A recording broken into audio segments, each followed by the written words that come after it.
In the beginning, as was said of old, the earth was without form and void. There was no life anywhere under the canopy of hot vapors that shrouded our globe. Ages passed, millions of years.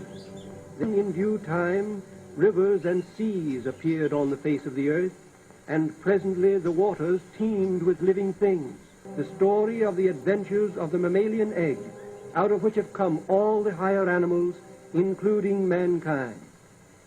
All the children of today and of unnumbered yesterdays, all the poets, all the tyrants, all the philosophers, and all the fools.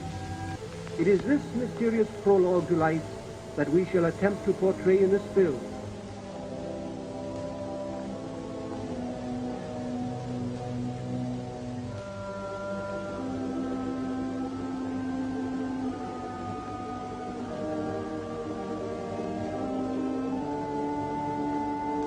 Arms and legs of ancient Egyptian sculptures are rarely outstretched, but rather remain bonded to the figure.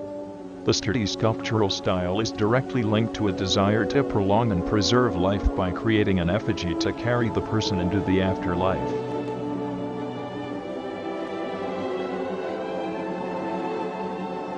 The Greeks and Romans were also trying to preserve life within sculpture.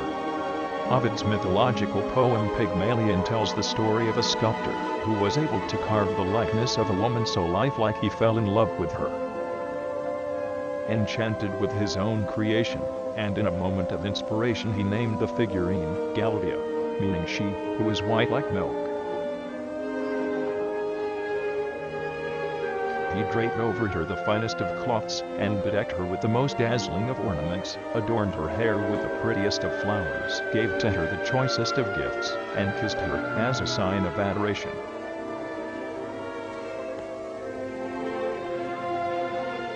Pygmalion was obsessed and madly in love with his creation. Touched by his deep veneration, Aphrodite went to the workshop of Pygmalion to see this famous statue by herself. When he looked upon the statue of Galatea, she got amazed by its beauty and liveliness. Upon returning home, the master sculptor went straight to Galatea. At first, he noticed a flush on the cheeks of the ivory figurine. Unable to restrain himself, he held Galatea in his arms.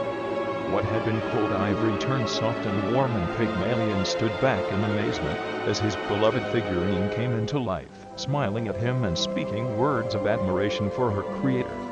There it is. There it is. There I am. A modern-day Pygmalion, artist Heather Dewey Hagborg also captures life within sculpture. Basically, the software generates kind of the 25-year-old you. Because right now I don't have a way of determining age from the genetic samples. She extracts DNA, the genetic code of all known living organisms, and retro-renders the subject using three-dimensional printing. Well, it's like, you know, a little bit, I suppose, like finding a child you didn't know you had, or a brother or something, and what do I look like? Yeah, I see some of me in there. And of course, it's to see something simple, just such a physically, visually beautiful object, based and not inspired by, created by, generated by.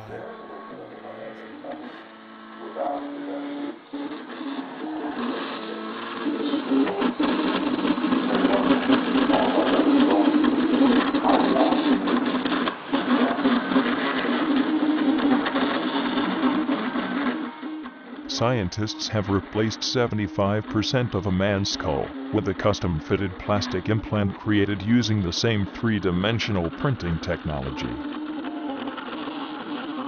Small details were etched into the surface of the plastic implant to encourage continued natural cell and bone growth.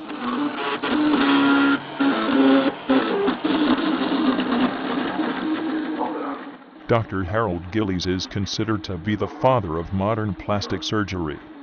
Between the years 1917 and 1925 he performed 11,000 operations.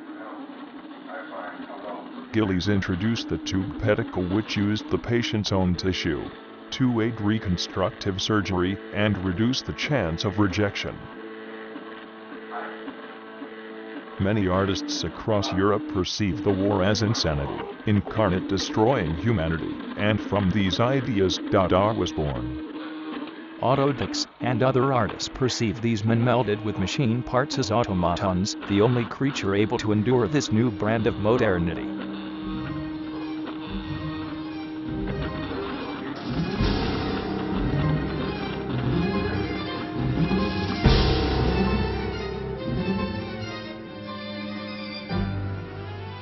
I had worked hard for nearly 2 years for the sole purpose of infusing life into an inanimate body.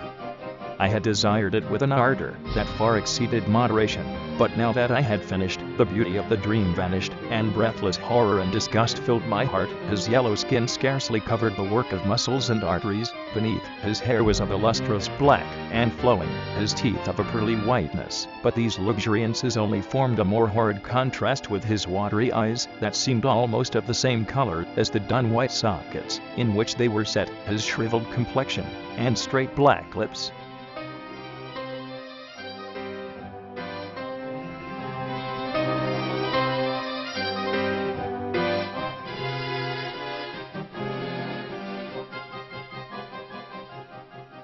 The synthesis of life, should it ever occur, will not be the sensational discovery which we usually associate with the idea.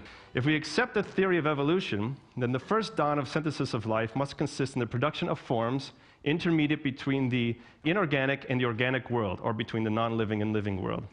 Forms which possess only some of the rudimentary attributes of life, to which other attributes will be slowly added in the course of development by the evolutionary action of the environment.